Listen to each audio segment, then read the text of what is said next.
Join ForumIAS Academy, trusted by hundreds of toppers, including IAS Rank 1 Shruti Sharma.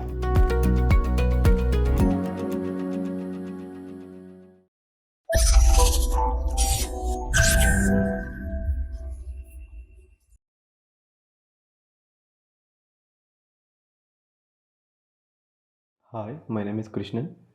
Today I'll be doing the Hindu news analysis. These are the 5 topics that we'll be seeing for the day. Let us move on to the first topic. So what has happened is the National Commission for Protection of Child Rights, it has sent a circular to the chairman and secretary of education boards across all states and union territories. So what they are basically telling is, they are telling take proper care of children with type 1 diabetes.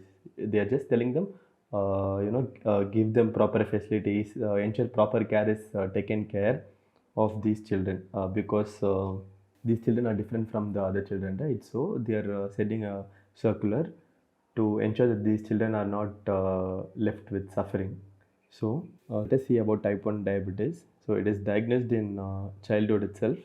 So basically, it could be genetical. It could come from your parents and grandparents, or a lot of other factors could trigger type 1 diabetes, like something as simple as cold or a viral attack could trigger type 1 diabetes. So what happens when a child is diagnosed with type 1 diabetes? So the pancreas stops producing insulin. So no more or very little insulin the pancreas will create. So what will happen?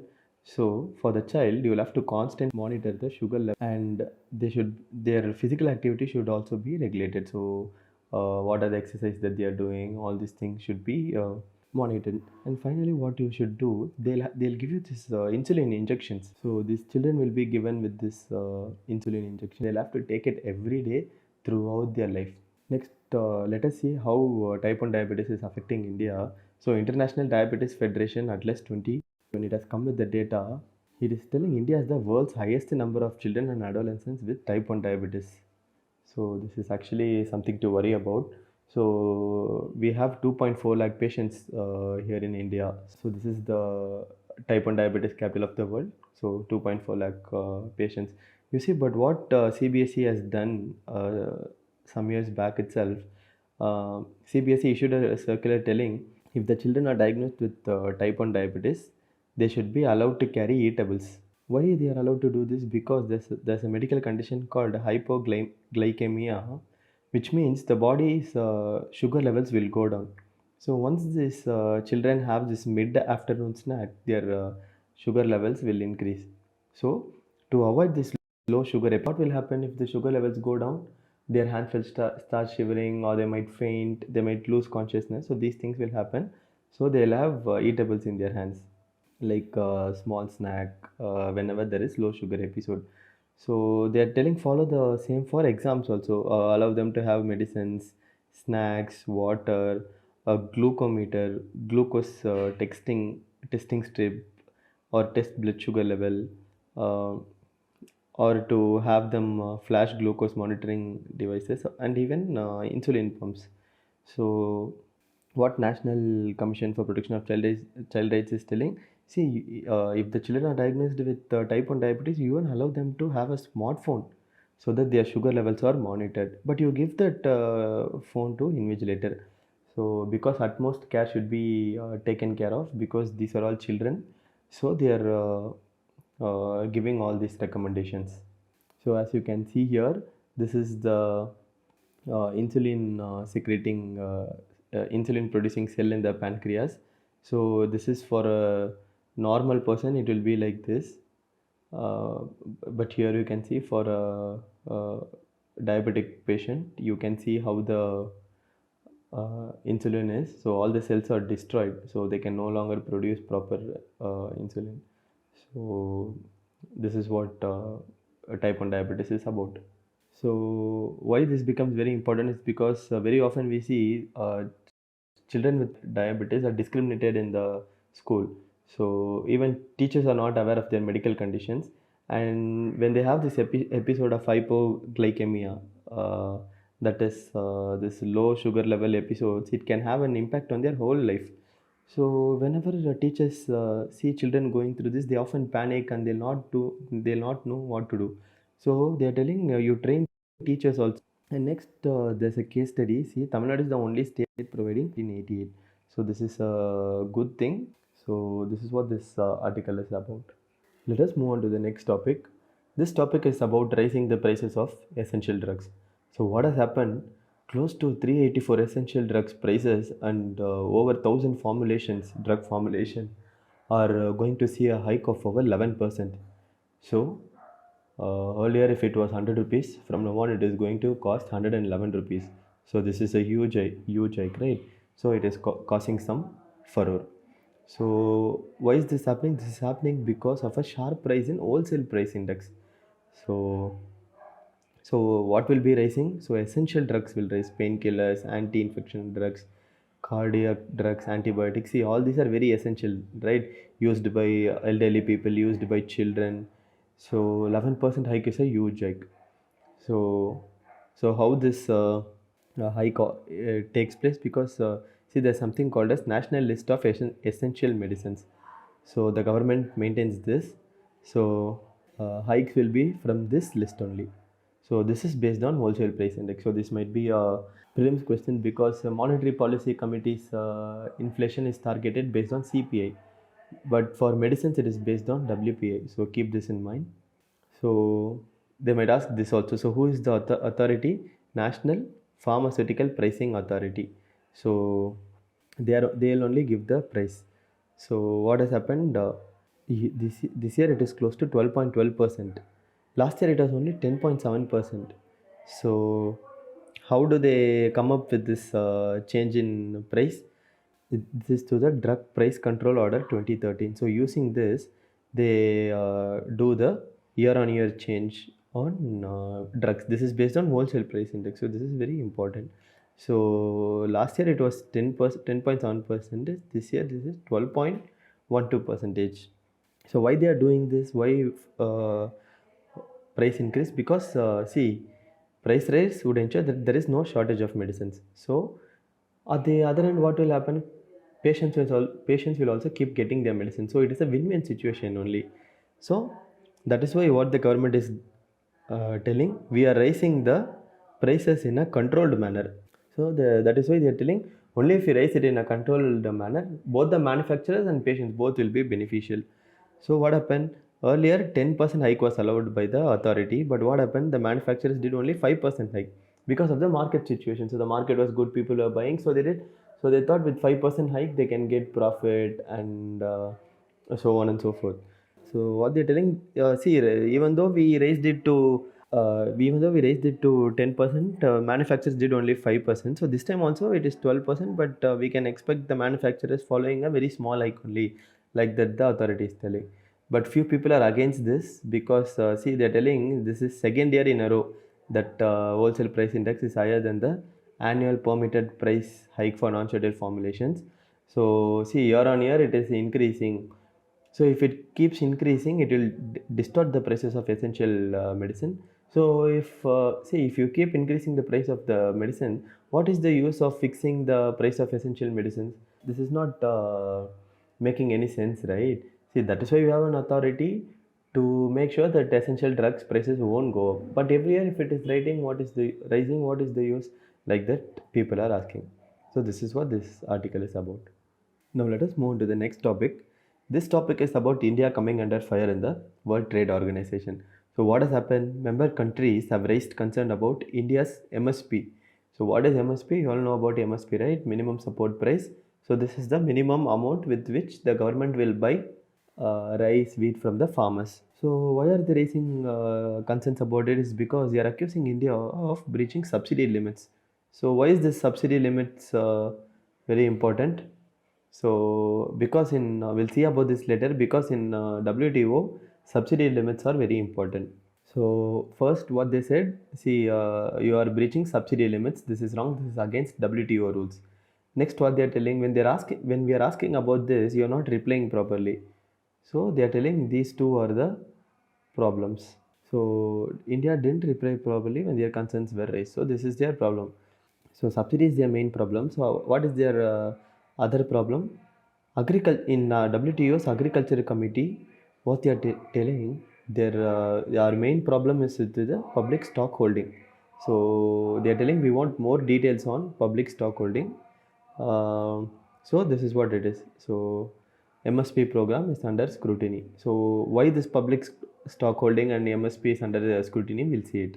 So see, there's something called as Bali Peace Clause. So India is the first country to invoke the Bali Peace Clause. So everything, I hope you know about all these things, because in WTO there's something called as Agreement on Agriculture.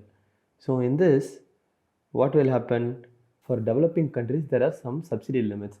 So what is that subsidy limit for developing countries? 10% subsidy limit is given. So if you're a developing country, 10% is given, but once you exceed the 10% subsidy, what will happen? Other countries will uh, raise concerns. But what you can do, you can use the Bali Peace Clause and escape from the scrutiny. So what is the peace clause? See, this peace clause comes in the agreement on agriculture.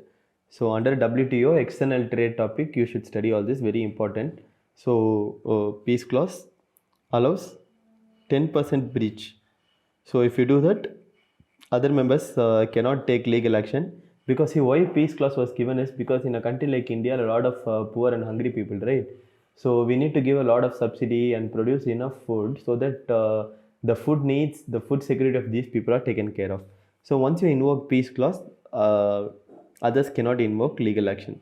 But what the agreement on agriculture says, it should be done in a such a way that it should not affect global trade nor affect food security in other countries. So if you do these things, you will not face any legal action. So you see, immunity, India has invoked this. So what has happened? A 10% threshold has been crossed. So why is this a problem? Because India has given high subsidies to its farmers. So, but what India is telling, no, no, no, this is not trade distortion, and we are not affecting other nations' security. So mainly this is the main thing. So what the other countries are telling is, if you give a lot of subsidies and you sell it in international market, your prices will become very competitive, and we cannot sell our goods. So what India is telling, see, we are not using this for commercial exports. We are just using it for public stock holding. So we want to feed our people. There are a lot of hungry people in India. So our stock holding is to feed these people, not to export only. If we export, it is a global trade distortion, right? But we are not exporting like that. India is telling. So this is very important. So in agreement on agriculture, we have this called green box, amber box, blue box. So what is green box? In these areas, you can give how much ever money you want. This will not affect sanctions.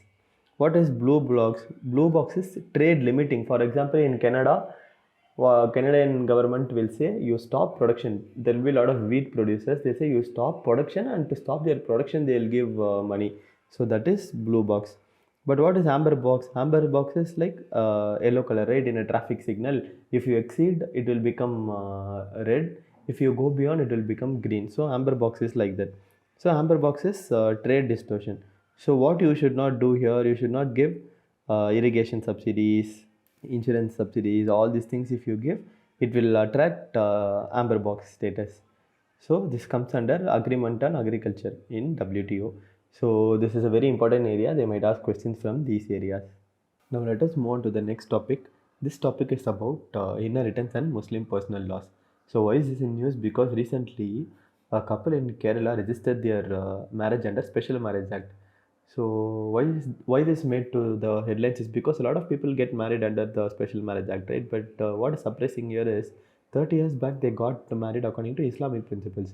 But what happened? They have only three daughters and no male child, no son. They now want to opt for inheritance through the Indian Succession Act and not through the Shariat.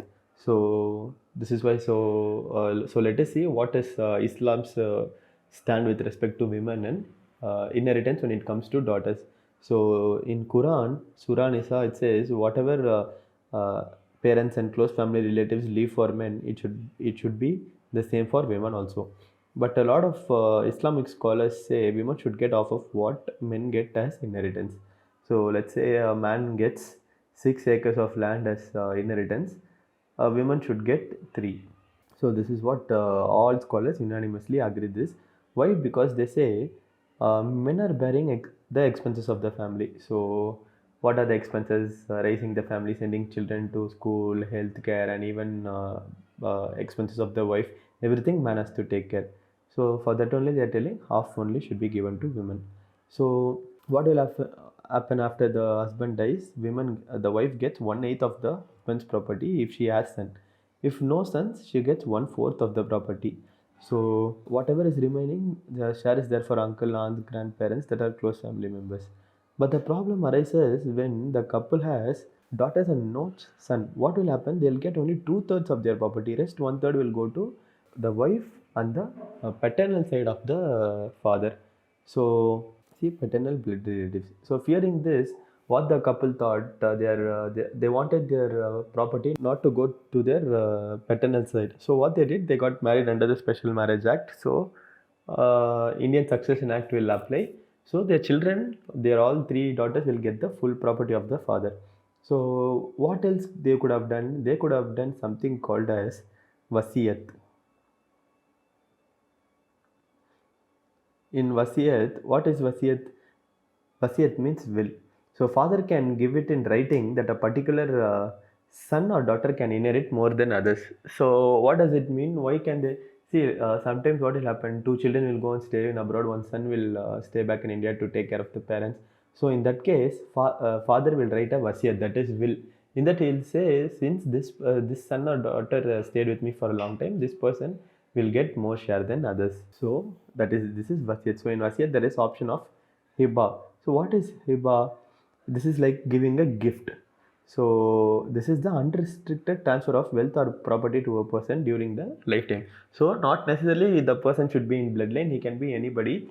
So using the option of hiba, that person can give any amount of his property or wealth to another person. So why this important is because this can be done during the lifetime of the donor itself.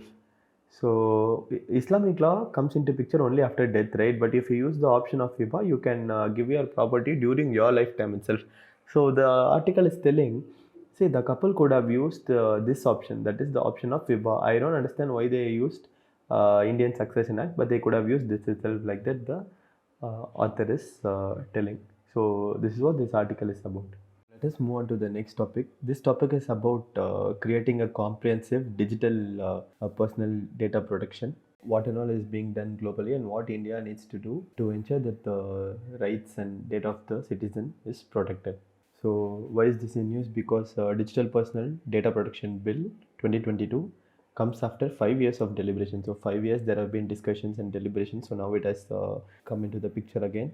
Why is this becoming important is because India's digital economy is set to reach $1 trillion by 2026. So the focus of the bill is on safeguarding citizens' information from misuse and unauthorized access. So other people, so people whom we do not wish to share the data, they should not access our details, right? So this is focusing on safeguarding those information from these type of people. So what does this talks about? It talks about citizens' rights over their personal data and the responsibility of data collectors. So what my right is when I give my data, and what is the right of the people who collected, and what are the responsibilities, how they are supposed to safeguard it. These things the bill talks about. So but mainly the bill, it is lacking in a particular area. What is this? It is the sectoral data protection regulations. So sector wise, health, finance, like that, sector wise also we give our data, right? For example, if there is medicine, we give our data there, medical claims. If there is insurance, we give our data there. If there is banking, we give our data there. So we need sectoral regulations. This is not there in the digital personal data protection bill. So this is the area of concern. So what are the global exams? So globally, what we have the Europe's GDPR.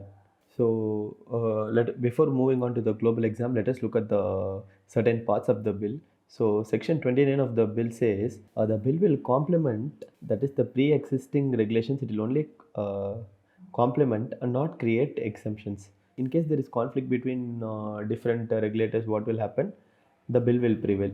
So first part is okay, it allows the bill to fill regulatory gap, but second part raises concern about sectoral regulations that may go beyond what bill provides. Because when someone collects your data, how they collect it, how they use it, a lot of things are there, right? So the bill does not talk about the second part of it. So here they are saying data protection and privacy are highly dependent on context. So you address the second part also like that. They are telling to overcome this. What they are telling, we need sectoral expertise, because sectoral wise, if you collect, it will be good like that. They are telling. So global level, there are two approaches, that is comprehensive legislation and sector specific legislation. So you use European Union's General Data Protection Regulation is a comprehensive approach. So that is one part. And US has sectoral approach, that is the Health Insurance and Accountability Act. This is a sector, and Graham-Lake-Billy Act. This is for financial institutions. See, this is two different sectors, right? So even in GDPR, Article 9 says European Union members, if they want to do something extra than what GDPR does, you can do it. So Germany has Bundesdenkengesetz. So this is a German name. I'm not able to pronounce it. Sorry, I don't know German. So they are using this. And they also have European Data Protection Board, which guides on the interpretation and implementation of the sector-specific issues. So if you have conflict between health and finance, they'll come and make sure that the conflicts are resolved. So America follows the sector approach, right? But it is flawed. Why? Because the protection is inconsistent. There's problem in enforcement, overlapping and contradictory provisions. Lack of federal regulation creates confusion and coverage gaps for business. No centralized authority, so it becomes very difficult to enforce data protection laws, and no standardization. So GDPR model may not work for India because it is comprehensive. So, and we already have something called as, in the bill we have something called as Data Protection Board, but it is only a grievance agency and not a regulator. So this might also not work. So the author here says in India already sectoral approach in place, because the Reserve Bank of India has already released the directive on storage of payment data, and you have National Health Authorities Health Data Management Policy. So if you neglect these two things and come up with a comprehensive policy, what will happen? You are undermining the time and energy that was put into creating this regulation, and these two regulations were created by industry experts. So they are telling respect these two regulations. So if you follow the comprehensive approach, what will happen? Industry will have to readjust their operations, and this will lead to a considerable cost. So finally, what they are telling, this DPDP bill should serve as minimum layer of production, and you allow the sectoral regulators to build on this production. So they are telling only this will work well for India, because not all regulators have the capacity to follow this. So finally, what they are telling, data production is very complex. So allow experts to safeguard the interest of the citizens. So why they are telling allow experts? Because in sectoral only you get experts. Comprehensive you might lose a lot of nuances. So that is why they are telling follow a sectoral approach. So let us go to the previous year question. So which of the above spread plant disease? This is a sitter. All three can spread plant disease. So all the above is the answer. So this is a very easy question. This is directly from the book. So Sanskrit College at Benares, who opened it, it is Jonathan Duncan. So the first answer is wrong.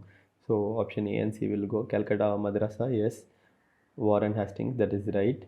And Fort William College. Fort William College is not Arthur Wellesley, it's Richard Wellesley. So this is also wrong. So the right answer is option B. So which one of the following statement does not apply to the system of subsidiary alliance introduced by Lord Wellesley? To maintain a large standing army at others' expense, this applies. So the question is not. So this is one of the reason. To keep India safe from Napoleonic danger, yes, this is also one of the reason. To secure a fixed income for the company, no, this is not the reason. To establish British paramountcy over Indian state, this is right. So this is wrong. So the correct answer is this only, option C. Momentum for Change, Climate Neutral now is an initiative of UNFCCC Secretariat. This is kind of a tough question. So the answer is UNFCCC Secretariat. So that's all for today. Thanks for tuning in.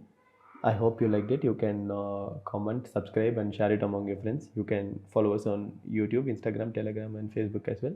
Thanks for tuning in.